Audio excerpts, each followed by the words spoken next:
Louvado seja nosso Senhor Jesus Cristo. Nós vamos dar continuidade à nossa reflexão sobre o profeta Jeremias, nossa leitura, 28º encontro. Vamos trabalhar Jeremias, capítulo 12, do versículo 7º ao versículo 17, 17º. A herança rejeitada. Este oráculo deve ser colocado no contexto histórico do rei Joaquim, que reinou em 609 a 598. Quando Nabucodonosor investiu contra Judá no ano de 598. Várias nações vizinhas se aproveitaram para devastar os territórios de Judá. Aproveitando da situação vivida por Judá naquele momento. Situação de fraqueza. Javé vai julgar as nações invasoras pelo oportunismo, mas quer que também esses povos abandonem a idolatria e se unam à aliança. Javé lamenta do rigor que teve de usar com seu povo eleito. Vamos ver do capítulo 12, do versículo 7 ao 13. Terminando este capítulo 12 com uma promessa de redenção. Versículo 14 a 17. Se a terra é herança, a porção de Javé, que deu a seu povo, é sinal de que esse povo também pertence a Javé, ao Deus Senhor. Abandonando sua herança, fará com que tudo se torne infértil, produza espinhos, ficando então tudo entregue à cobiça dos chefes e à espada dos babilônios. Os versículos 14 a 17 fala de plantar e construir. O Senhor que plantou o povo eleito na terra vai arrancá-los por causa da infidelidade ao pacto da aliança, e vai arrancá-los por meio de povos estrangeiros. Mas depois de um tempo fará seu povo voltar à terra e à herança. Os estrangeiros que exerciam a vingança de Javé são chamados à conversão. Esses, então, irão se incorporar e estabelecer entre os judeus. Se não converterem, serão destruídos até a raiz. O exílio será um tempo de expiação das culpas, um tempo penitencial. Ouçamos então a nossa leitura, capítulo 12, versículo 7. Eu abandonei minha casa e rejeitei a minha herança. Entreguei o amor da minha vida nas mãos de seus inimigos. Porque minha herança se voltou contra mim, rugindo como leão feroz. Por isso eu comecei a odiá-la. Minha herança se transformou em leopardo e os urubus giram sobre ela. Venham feras selvagens, cheguem perto para devorar. Muitos pastores devastaram a minha vinha e pisotearam a minha propriedade. Transformaram minha propriedade querida no deserto desolado. Dela fizeram um lugar devastado e a deixaram em estado deplorável.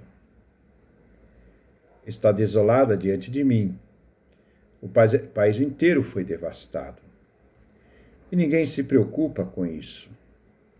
Sobre todos os montes de areia do deserto chegam os devastadores, porque Javé empunha uma espada que devora de uma extremidade à outra do país. E não há paz para ninguém. Eles semearam trigo, colheram espinhos. E se cansaram sem proveito nenhum. Ficaram envergonhados com a colheita por causa da flamejante ira de Javé. Assim de Javé a todos os meus vizinhos maus que puseram a mão na minha herança, que eu tinha dado em propriedade ao meu povo. Eu os arrancarei de seus campos e também arrancarei daí a casa de Judá.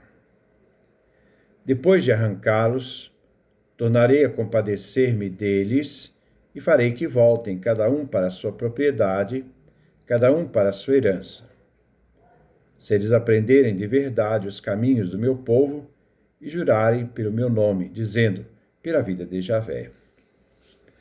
Da mesma forma como acostumaram o meu povo a jurar por Baal. Então eles poderão se estabelecer no meio do meu povo. Mas eu arrancarei e destruirei a nação que não quiser obedecer.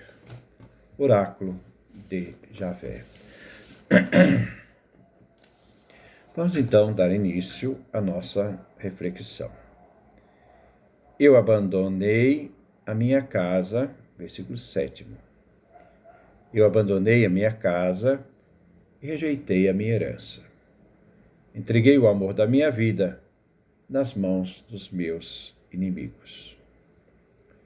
Esses versículos, como vimos, do 7º ao 13º, é uma lamentação do Senhor, de ver-se obrigado a entregar o seu patrimônio nas mãos dos destruidores. Vem logo depois da queixa do profeta Jeremias, que queixava no versículo 1 ao versículo 6 do capítulo 12. E considerado aqui como uma resposta ao profeta. Deus não pune os malvados no momento, pois, ao amar o ser humano, ele espera sua resposta a seu amor.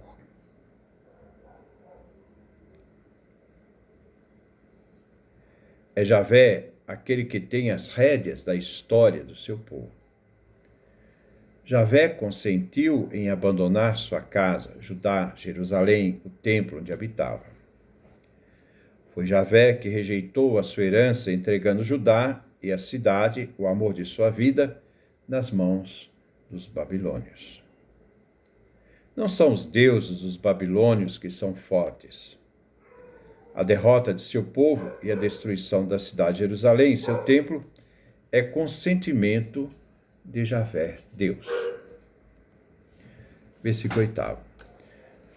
Porque minha herança se voltou contra mim, rugindo como leão feroz, por isso eu comecei a odiá-los. Javé tinha seu povo como um povo amado, escolhido. Na metáfora, era um animal dócil, domesticado, segundo o livro de Samuel, capítulo 12. Agora este povo se transforma num animal feroz e selvagem. Assim Judá se voltou contra Javé, reagindo contra Javé com ferocidade. Assim Judá se voltou, então, contra seu Deus. A consequência pela ação de Javé é que não existe remédio. Javé deixará seu povo como pastos aos abutres, os aliados da Babilônia e os próprios babilônios. Aquele que no versículo 7º dizia que Israel era o amor de sua vida, pela forma que esse povo agiu com seu Deus, Javé diz, comecei a odiá-los, rejeitá-los. Versículo 9. Minha herança se transformou em leopardo, e os urubus giram sobre ela. Venham feras selvagens, cheguem perto para devorar. Aqueles que eram povo de Javé, eles se transformaram em leopardos, melhor traduzindo, hienas. Rejeitaram Javé, agiram de forma feroz contra seu Deus, e os babilônios e seus aliados, os urubus, em busca de carniça, estão vigiando para devorar a carcaça que sobrar. Javé invoca os animais selvagens, inimigos do povo de Israel, para que venham devorar a carcaça do seu povo, o que sobrar. A solução foi dada, E essa solução é que Judá se torne pasto para os abutres.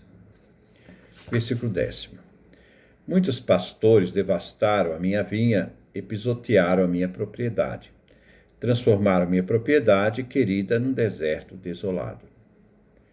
Pode se referir ao povo de Israel, pode se referir aos adversários que vieram lutar com a Babilônia contra Israel. As autoridades do povo, no primeiro momento, reis, príncipes, sacerdotes, profetas, deveriam pastorear a herança de Javé, a sua propriedade. Mas ao invés de pastorear, eles usavam suas autoridades para devastar, pisotear a propriedade de Javé Deus. Usaram do seu poder para destruir o povo de Deus e sucatear a herança de Israel, a herança de Javé, transformando Judá e Israel num deserto insólido, morto, sem serventia. Versículo 11. Dela fizeram um lugar devastado e deixaram num estado deplorável. Está desolada diante de mim. O país inteiro foi devastado, ninguém se preocupa com isso. Agora vem a segunda parte. Esses versículos trazem um contexto histórico que Judá está passando. O invasor, com as metáforas de aves de rapina, feras do campo e também de pastores, dá a entender, então, a segundo momento, são as autoridades de Israel. Agora nós vamos ver que não se trata dos povos invasores. Dá a entender que se trata de uma coalizão de várias nações e, portanto, coalizões de tropas caldeias, arameias, moabitas, amonitas, né? Que pode então ser o pano de fundo deste lamento. Basta ver no segundo livro de Reis, capítulo 24, do versículo 2 a 4. Essas nações aliadas da Babilônia agiram, né, para deter e destruir Judá. No ano 598 a 597. Eles, isto é, esta colisão, se reuniram contra Judá, deixando o país em estado deplorável. O rei Joaquim revoltou-se contra a Babilônia, segundo o livro de Reis, capítulo 24, versículo 1. E Nabucodonosor ordenou essas nações para deter o rei Joaquim e a sua rebelião, até que o próprio rei da Babilônia resolvesse a situação, de 598 a 597 a.C. Essa coalizão de países aliados à Babilônia deixaram Judá em estado deplorável. Devastaram o país inteiro. Ninguém se preocupava com a situação de Judá. Assim, as autoridades de Judá, como o rei Joaquim, não se preocupavam com o povo de Javé. Como as autoridades de coalizão do rei Nabucodonosor, que se uniam e devastavam Judá, também não se preocupavam. Queriam vencer e humilhar Judá. Versículo 12. Sobre todos os montes de areia do deserto chegam os devastadores, porque Javé empunha uma espada que devora de uma extremidade à outra do país, e não há paz para ninguém. Os povos aliados da Babilônia vêm para devastar o país. Vêm de todos os lugares. Mas é Javé aquele que domina a situação. Castiga seu povo, a terra de sua herança, castiga o rei Joaquim. É Javé mesmo que toma a espada, tirando a paz de todos, com a presença dos inimigos. Versículo 13. Eles semearam trigo, colheram espinhos, e se cansaram sem proveito nenhum.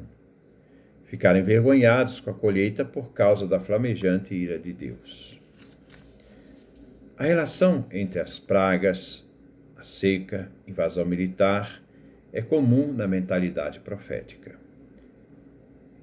Essas relações vêm juntos com a paz nacional e a fertilidade dos campos.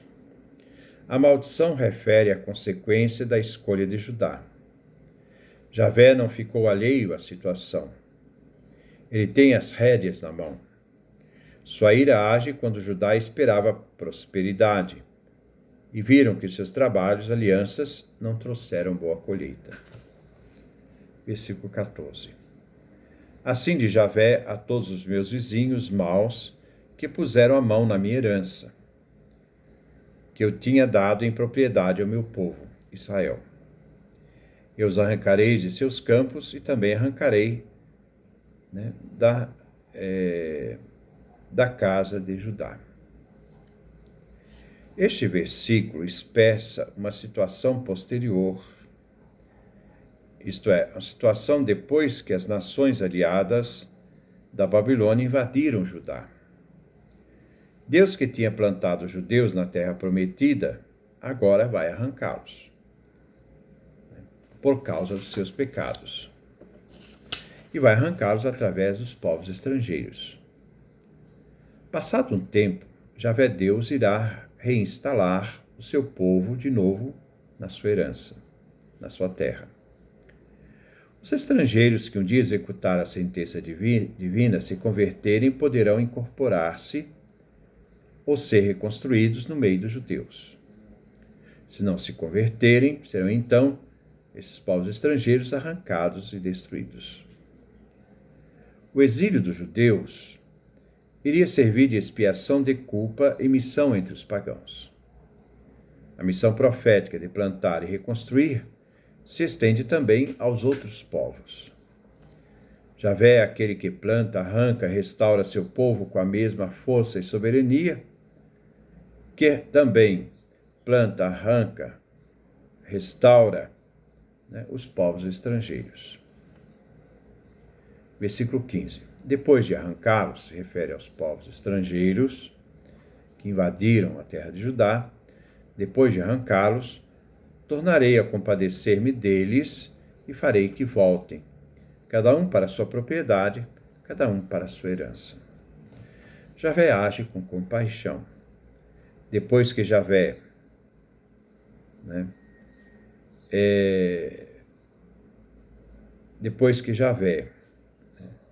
diante daqueles povos que puseram a mão em Judá, a herança de Javé, e tomar a terra, depois de Javé arrancá-los de seus campos, ele vai se compadecer desses povos. Fará com que voltem cada um para sua propriedade, seu país, para sua própria herança. Versículo 16. Então, esse versículo se refere aos povos invasores, que são chamados agora a se unir ao culto e ao reconhecimento de Javé, e vão participar também da herança, da bênção que Javé dará. Versículo 16. Se eles aprenderem de verdade os caminhos do meu povo e jurarem pelo meu nome, dizendo, pela vida de Javé. Da mesma forma que acostumaram o meu povo a jurar por Baal. Então eles poderão se estabelecer no meio do meu povo. Os povos pagãos, ao usar o nome de Javé, irão reconhecer sua soberania. Cada povo jura por seu Deus, Baal. Mas agora reconhece Javé como Deus e juram por ele, e aceitam a soberania de Javé e seu povo Israel. Este reconhecimento exige que Javé se torne o único Deus dos países estrangeiros. Antigamente, eles forçavam Israel a jurar pelo seu Deus. Agora, são os povos estrangeiros que jurarão por Javé. Agora, eles podem estar no meio de Israel, unido a Javé. Versículo 17. Mas eu arrancarei e destruirei a nação que não quiser obedecer. Oráculo de Javé. Mas se as nações não reconhecerem Javé, jurando por ele, e reconhecerem sua soberania, estes povos serão arrancados e destruídos, pois não ouviram a Javé. O exílio dos judeus foi ao mesmo tempo a expiação das culpas do pecado do povo de Israel, mas também foi uma missão entre os pagãos, chamando-os à conversão e salvação desses povos estrangeiros, para reconhecerem Javé como Deus, esse Deus que arranca, mas também é o Deus que reconstrói. Deus tem a história nas suas mãos. Que Deus nos dê a sua graça, a sua bênção, sua face resplandeça sobre nós.